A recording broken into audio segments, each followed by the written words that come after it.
Hello, it's your favorite sports Unc here. Don't forget to hit that subscribe button to join the fastest growing community on YouTube. Remember, Nightcap doesn't happen without you. So please subscribe or you're going to make Ocho cry.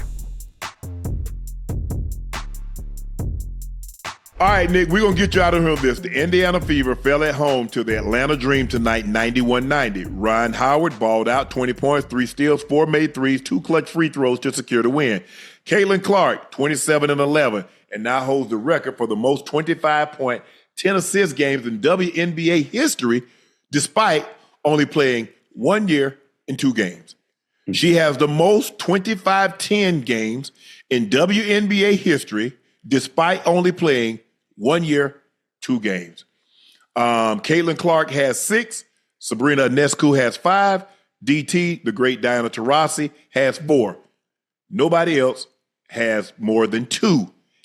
Clark did it in 44 career games. There have been a lot of back and forth. I think a lot of people didn't want to give her the credit that she deserved, where she need to play X amount of years. When a player is great in his rookie year, he's great. Ain't nobody try to hold Magic back. Ain't nobody try to hold Bird back. They were good. And people acknowledge they were good. What is it from what you can see, Nick, having played the game, having coached the game, still being around the game, having been around the game, still following the game with your own podcast? What is it about Caitlin Clark that makes her so polarizing? Well, to me, even when she was in college, man, I said she's gonna dominate when she get to the WNBA. I knew it. I could see it. For one, her range is crazy. So now the defense got to pick her up high on the court. Now, if you pick me up high on the court and as quick as I am and as good as my handles is, guess what? Now I'm gonna live in your paint. Mm-hmm. And when I'm living in your paint, I'm dropping it off. Boston, Get this layup, get this layup, get this layup. So to me, watching Caitlin is teams are overly aggressive, right? And she's not fazed by that. You know what I'm saying? Like you know how when Luka played against the Clippers and the fan, we like, oh, the Clippers, Kawhi, PG, Pat, they finna beat Luka up. Man, Luka ain't worried about that. He playing at his own pace. Caitlin Clark plays at her own pace. So while you want to be aggressive, guess what she's going to do? She's going to use that against you. And a lot of times they use their aggression on the court. So the reason why she's able to get that many assists, they not for threes a lot of times, they for bunnies. Bunny layup, yep. Because that big is just sitting in that pocket. She getting that pass, rolling, she getting easy layups. But Caitlin, man, like all through like her little short WNBA career, I said this about this girl, man, was the fact that everybody on the outside was just chirp, chirp, chirp, chirp, chirp. You ain't hear that girl say one word. Nope. She didn't say one word. You know what she kept doing? She kept hooping. Getting better. I said, she got it, dog. She got it. She ain't worried about that other stuff. She got it. You know what I said, Nick? I said the same thing. And people said with Trae Young. I say, Trae Young's going to be good in the NBA. Man, he's too small. I say, the dude led the nation in scoring and assists. So if he can't score, he can facilitate. Yeah. And if you try to take away his bigs, he can score. When you can shoot the ball with the range she has, she can get all the way to the rim. You see how she's averaging 8 assists a game in college. You mean to tell me that's not going to translate? Of course it is, because she's not one-dimensional. Now, we saw Jimmer Fredette struggle because he could only shoot the ball. Mm-hmm. So now when bigger guys, they crowd him, he had a hard time. Mm-hmm. Now, Trae Young, okay, yeah, you crowd him. Jimmer didn't have the handles that Trae had that can get his own shot off. Jimmer couldn't facilitate. Trae can get you a 30-20 game. There hadn't been very many guys in NBA history that could get you a 30-20 game. Right. He can. Caitlin Clark has that exact ability. She can go get you a 20-10, a 20-15 game, maybe even a 30-15 game, because she has that ability. She can handle the ball. She's tremendous off the dribble. Like you said, she can get downhill. Oh, she can get downhill. Hey, take that with you right there. Ta-da. Or now, if I'm playing her, if I catch her going right, that's where she's gonna get that 3 off on you. If you notice, most of her threes, when she hit that one in college that broke the record, the one she hit against the Brazilian team, she likes to float left, excuse me.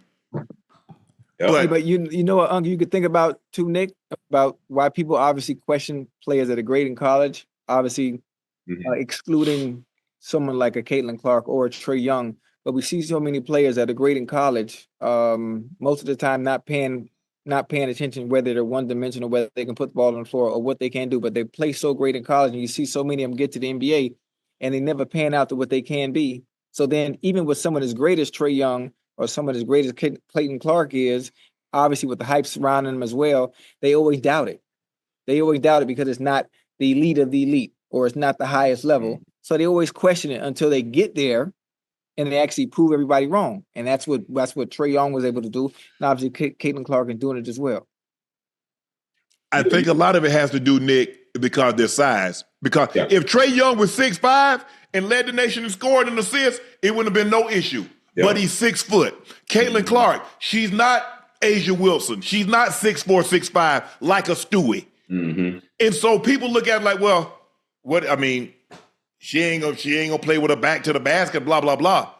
But you have to look at what they're able to do, how they're able to create points. Not only can I create for me, I can create for you and make it easier for you. And so when you factor those things in, damn, you want God to give them everything, so you want God to make Trae average 27 points in college, average double-digit assists in college, and make him 6'4", 6'5"? So you want Caitlin Clark to be able to handle the ball like she handles, shoot the ball from the three like she does, and make her Stewie or Asia Wilson height. How fair would that be? It's a lot of hate also. A lot of people hate on Trae. You know what I'm saying? A lot of people hate on Caitlin. You know what I'm saying? And it comes with the territory, right? It comes with the territory. And the form of respect that I thought that they showed Caitlin last year was in the All-Star game, picking her up full court in the All-Star game. Full court. Beating her up during the season, which is normal. Like you come in as a top player, guess what? We finna show you. You know what I'm saying? Welcome to our league. We know you're gonna be good, but welcome to our league. Take this with you. That's normal basketball. You know what I'm saying? And she handled it. She wasn't tripping. It was just the outside tripping. And that's why she gained so much respect from me, is because she ain't never getting to the media crying about it. You know what I'm saying? No. She let the outside noise cry. She just balled out, man. The game that they had on Saturday was the most viewed game since 2000. Normally her games, they sell out. It doesn't matter. It doesn't matter how good the opposing team is. We know when they go to New York and they play the Liberty. We understand when they come to Las Vegas and play the Aces. We understand that. It doesn't matter who she plays. I went to the game when they played the Aces. And you would have thought she was on the home team. When they introduced her. Yeah. I ain't telling what somebody told me, Ocho. I'm telling you what I'm there. I heard it. She's different now. I saw at the All-Star game. I was at the All-Star game in Phoenix, in Arizona. She got an ovation that rivals Asia Wilson. From an individual standpoint, the last NBA player that, in my eyes, who had that kind of effect on a society was that damn Allen Iverson. Yeah. AI had that same effect, man, because when he went into an opposing arena, he got a standing ovation. Sometimes you get teams going, like the Lakers, yes. Boston, the Knicks. A team is going to an opposing. AI, to me, outside of Jordan, was that next person, you know what I'm saying, that when he went into any arena in the country, man, he got that standing ovation beginning. All throughout the game, they cheer for AI. Caitlin Clark got that same effect right now in the WNBA. And she's bringing eyeballs and sponsors and advertisers, and they're about to do a new deal that's going to generate millions and millions of dollars. It's going to increase the salary, so a 1-year salary. So now a 1-year a max player might get $350,000, $400,000. Why y'all think that is? To me, it's a win-win for the ladies, man. It's a win-win. It's a win-win. Keep beating her up. You know what I'm saying? Keep making it rough for her. You know what I'm saying? Because that's making her better. That's making her team better. Now her team, you see her team, they coming to her defense now.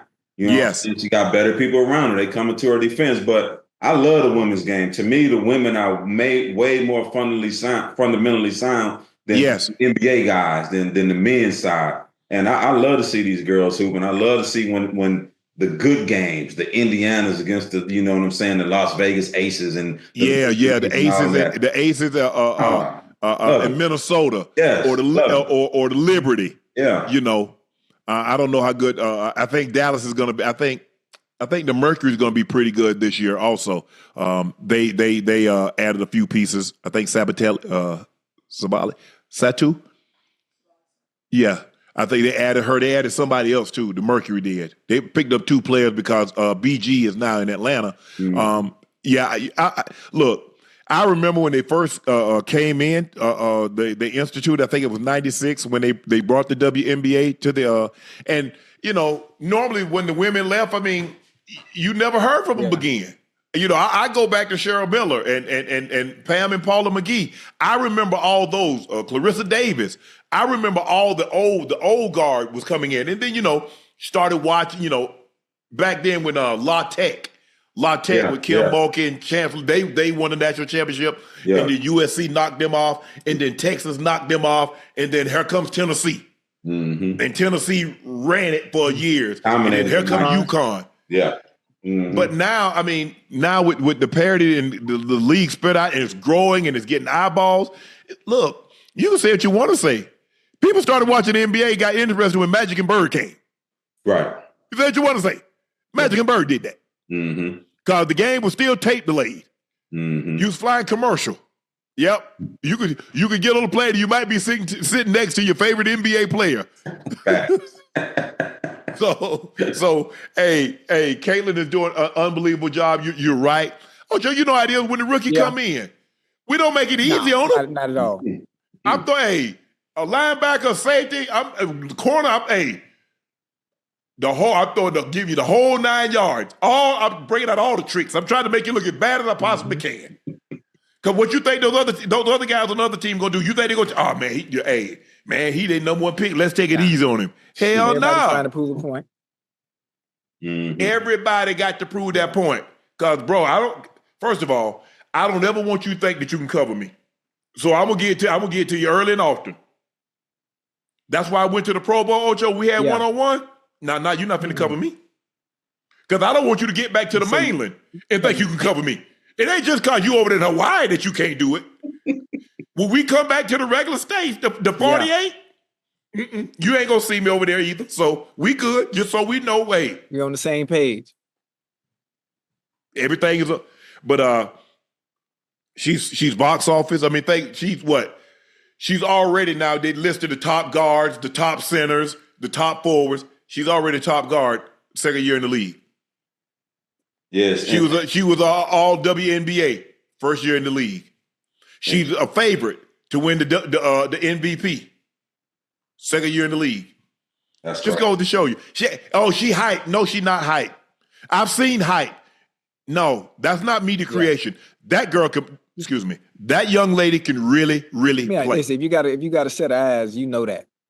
Anything outside of that, at some point it becomes okay. Now you just hate. Yeah. You try to find fault. Yeah. I think when the WNBA first came out, because I was around it, I was living in Houston, and they had the comments, you know what I'm saying? Yeah. For sure. Yeah, they had everybody. Yeah, they had Cynthia Cooper, they had Tina Thompson, and they had Cheryl Swoops. Yeah. They had 3 of the top 6 players in the NBA. Yes, they did. And I remember vividly when Rebecca Lobo came on the scene. Like the WNBA was just trying to promote Rebecca Lobo. And Ocho just said it. You know what I'm saying? You got a ball. The eye test is going to tell you, like, you can't force nobody on us. Right. You know what I'm saying? Nope. And Caitlin Clark, you ain't got to try to force her on the public. Like, she can hoop.